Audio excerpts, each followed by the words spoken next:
किसी भी धर्म के हैं, ये ज्ञान जो है सार्वजनिक है, अर्थात सब लोगों के लिए इस ज्ञान का जो है सब जीव से इस ज्ञान से लाभ को प्राप्त कर सकते हैं। तो ये सर्वव्यापक अर्थात भौमिक और सभी जीवों के लिए अर्थात सार्वजनिक रूप में इसको सभी धर्म स्वीकार करते हैं। इसके ऊपर कोई ये नहीं है कि केवल हिंदुओं के लिए ये लिखा गया। हिंदुओं ने, सनातन धर्मियों ने, जैक्रिस्टियों ने इसको अपना मुख्य ग्रंथ मान के स्वीकार किया है, पर इसके भीतर का जो ज्ञान है वो किसी विशेष व्यक्ति के लिए या विशेष संप्रदाय के लिए नहीं है, वो सब जीवों के लिए जो है वो ज्ञान लागू होता है। तो इसका सबसे बड़ा बात क्या है कि इसमें जो है ये सब कोई भी उसमें धर्म में, अध्यात्म में रुचि रखता है, अपने विषय में जानना चाहता है, मैं कौन हूँ, कहाँ से आया हूँ, मेरा इस जीवन में आने का लक्ष्य क्या है और उस लक्ष्य को पाने के लिए मैं क्या रास्ता अख्तियार करूँ, क्या मार्ग जो है वो उस पर मैं चलूँ कि मेरा उद्धार हो, मैं जन्म मरण के चक्र से, इस संसार सागर से मुक्त हो सकूँ। तो गीता शास्त्र सभी के लिए है। तो इसको किसी भी आप इसको सीमित नहीं कर सकते कि गीता तो सिर्फ उन्हीं के लिए है। तो दूसरी बात क्या है, ये जो है सार्वजनिक है, सब लोगों के लिए जो है। तीसरी बात जो गीता से जो अनुभव करते हैं, जो पढ़ते हैं, उनको महसूस होता है जीवन में कभी भी कोई समस्या आती है, और जीवन में आती है समस्याएं, ऐसा नहीं है कि समस्याएं नहीं आती, समस्याएं तो आती ही हैं, लेकिन हम चाहते हैं कि उन समस्याओं से अपने आप को बाहर कैसे निकालें। अब गीता की जो है ना शुरुआत इसी से हुई कि अर्जुन के मन में दुविधा आ गई। अर्जुन जैसा विद्वान पुरुष भी ऐन वक्त पर जब उसको कर्तव्य कर्म करने का समय आया तो दुविधा में पड़ गया कि मैं युद्ध करूं या ना करूं, पाप है या ये पुण्य है, इसका लाभ है या हानि है। अर्जुन इसी दुविधा में पड़ गया और उसको अब सामने अपने गुरुजन दिखाई देने लगे कि गुरुजनों पे मैं बात करूंगा, है भीष्म पितामह मेरे पितामह है, दादा है, उनके ऊपर मैं जो है ना उनके साथ युद्ध करूंगा और उनकी हत्या का कारण भी बन सकता हूँ। तो कहने का क्या तात्पर्य है कि गीता हमारे जीवन में उठने वाली कोई भी समस्या, कोई भी दुविधा आ जाए तो उसका समाधान कहाँ है, गीता शास्त्र में। तो ये शास्त्र हर दुविधा से निकालने का एक समाधान शास्त्र है। और अर्जुन का जो दुविधा का जो सारा प्रसंग है वो बतलाता है कि किस तरह एक के बाद एक वो प्रश्न करता गया। अर्जुन एक के बाद एक प्रश्न करता गया और श्री कृष्ण उसके हर प्रश्न का, उसकी हर जिज्ञासा का, उसकी हर दुविधा का रास्ता निकालते गए। तो ये एक समाधान शास्त्र माना जाता है कि इसको पढ़ने से आपको जीवन से उभरने वाली है। तो गीता शास्त्र की क्या खास बात है कि ये जीवन से जुड़ा हुआ शास्त्र है। देखो कई शास्त्र ऐसे हैं जो आगे का जीव का कल्याण कैसे हो उससे जुड़े रहते हैं, पर गीता शास्त्र आपको जमीन से उठाती है। अर्जुन जो है ना रथ से उतरकर जमीन पे जाके बैठ गया रथ के पीछे कि मैं नहीं युद्ध करूंगा। अर्थात वो बिल्कुल जैसे धरातल के प्रश्न होते हैं ना, वो धरातल पे उठने वाले प्रश्न, धरातल से उठने वाले संशय उसके भीतर पैदा हो गए। तो श्री कृष्ण ने, धरातल का मतलब है प्रतिदिन के जीवन में उठने वाले प्रश्न, धरातल का मतलब जमीन ही नहीं है, वैसे हम कह देते हैं जमीनी सवाल। जमीनी सवाल का मतलब कि प्रतिदिन के जीवन में उठने वाले जो प्रश्न हैं उनका रास्ता तो आपको खोजना है। तो अर्जुन के सामने वही प्रश्न आ गया और उसका समाधान भगवान श्री कृष्ण ने किया।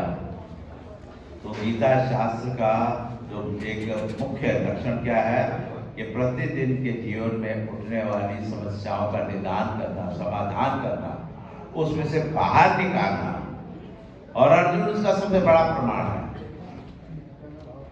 अर्जुन ने प्रश्न करते करते और भगवान जी द्वारा उसके उत्तर देते देते 18 अध्याय हो गए। ऐसे लगता है कि बात तो छोटी सी शुरू हुई थी कि मैं लड़ूं या ना लड़ूं, है? लेकिन भगवान श्री कृष्ण ने जैसे चर्चा की तो उससे अर्जुन के मन में और भी प्रश्न उठते गए। अच्छी बात है।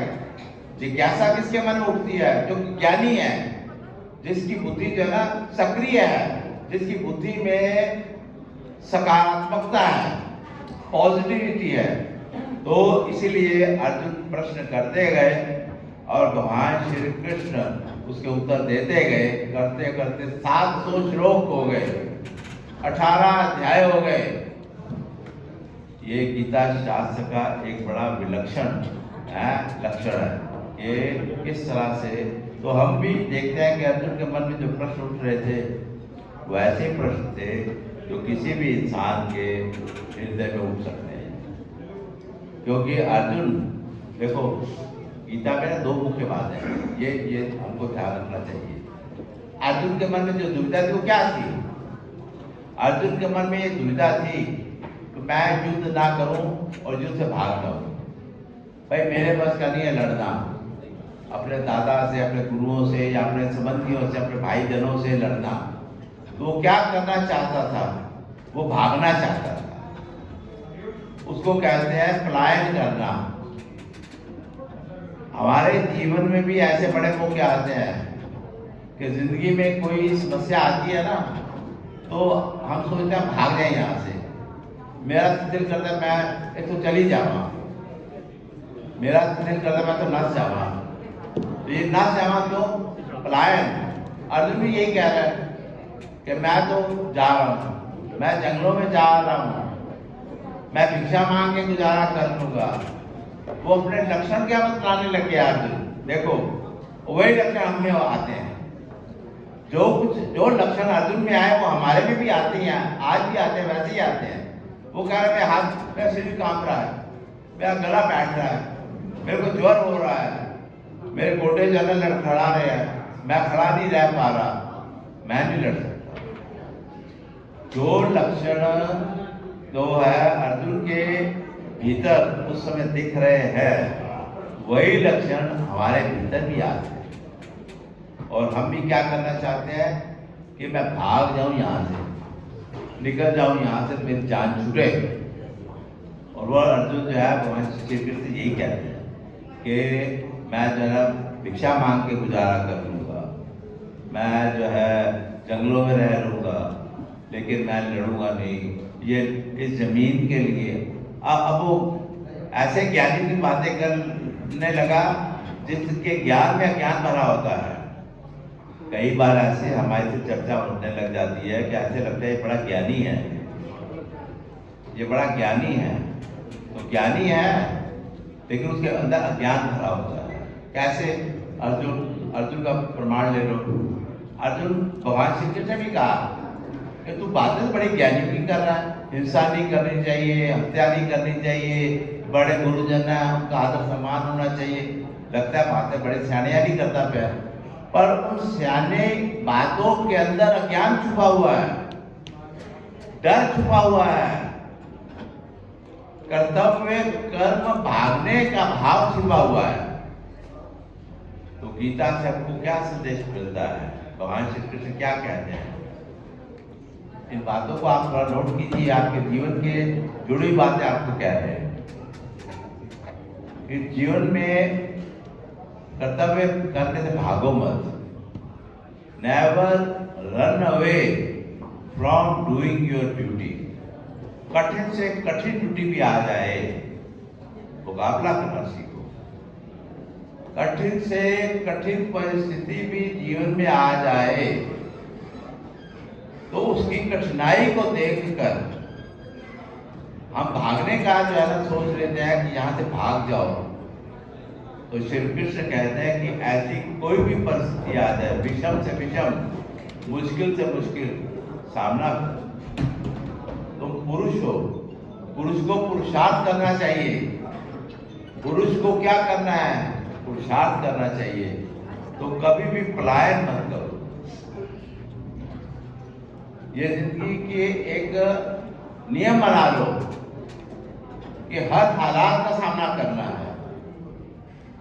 तो एक तो यह है कि नेवर रन अवे। देखा जाए, अरे श्री कृष्ण क्या कहते हैं? श्री कृष्ण कहते हैं तू भागना चाहता है। क्यों भागना चाहता है? कि एक तो यह है कि मर जाएंगे हम, या मारे जाएंगे, या मारेंगे या किसी को, या खुद मर जाएंगे। तो श्री ने कहा कि ये क्या बात है? पहली बात तो एक मृत्यु सबकी होनी है, मृत्यु सबकी निश्चित है। दूसरी बात ये कि तू कह रहा है कि मर जाएंगे, तो धर्म का युद्ध करते हुए, सरल भाषा में बोलते हैं कि अपना फर्ज पूरा करते हुए, कर्तव्य करते हुए यदि हमारी जान चली जाती है तो श्री कृष्ण कहते हैं कि तू स्वर्ग को पाएगा।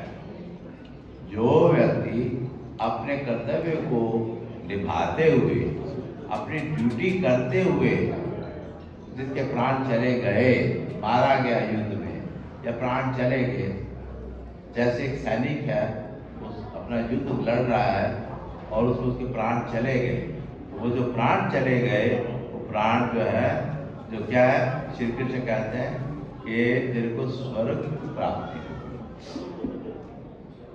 देखिए, कोई डरावे वाली बात नहीं श्री कृष्ण कर रहे।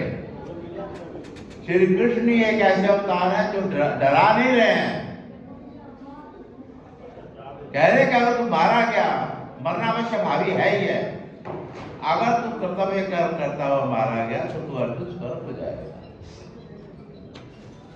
और अगर मारा नहीं गया, तूने दूसरों को मारा, जीत गया, मतलब अगर तू जीत गया है तो यहाँ पे राज्य करोगे, यहाँ पे राजा बन के रहोगे। जीत गए तो राजा बन के राज करोगे, मारे गए तो स्वर्ग में जाओगे। तो अर्जुन, घाटे का सौदा ही काम हुआ।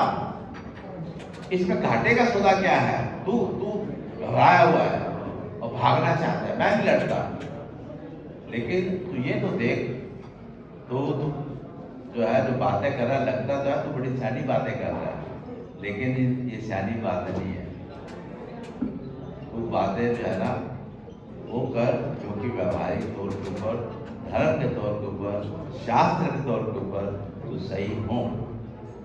तो एक चीज जिंदगी में सीख लो कि कभी अपने कर्म करने से भागो मत।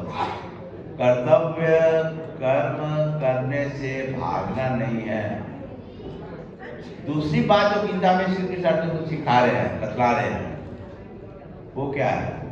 दूसरी बात जो श्री कृष्ण समझा रहे हैं, पहला उनका कोई पलायन नहीं करना, दौड़ना नहीं है। दूसरी बात, ना दैन्यम, हमारे अंदर ना, जैसी मैं बात करूंगा आप समझ जाओगे कि सही कह रहे हैं। हमारे अंदर क्या होता है कि कोई मुश्किल परिस्थिति आ जाती है ना, हम रोना शुरू कर देते हैं। मेरे को नहीं हो सकेगा, मेरे को पैसे कोई नहीं आएगा, मैं कितना खर्च कर सकता, मेरे को ताकत ही कोई नहीं आएगी, मेरे दाल को पता ही नहीं खड़ा होगा। मतलब हम अपने आप को पिटी रोने वाली हालत में ले आते हैं। मैं हो नहीं सकता, मैं माफ करो, पापा मैं माफ कर, मैं नहीं कर सकता, और दौड़ गए। इसको कहते हैं आत्मदीनता, रोना पड़ना।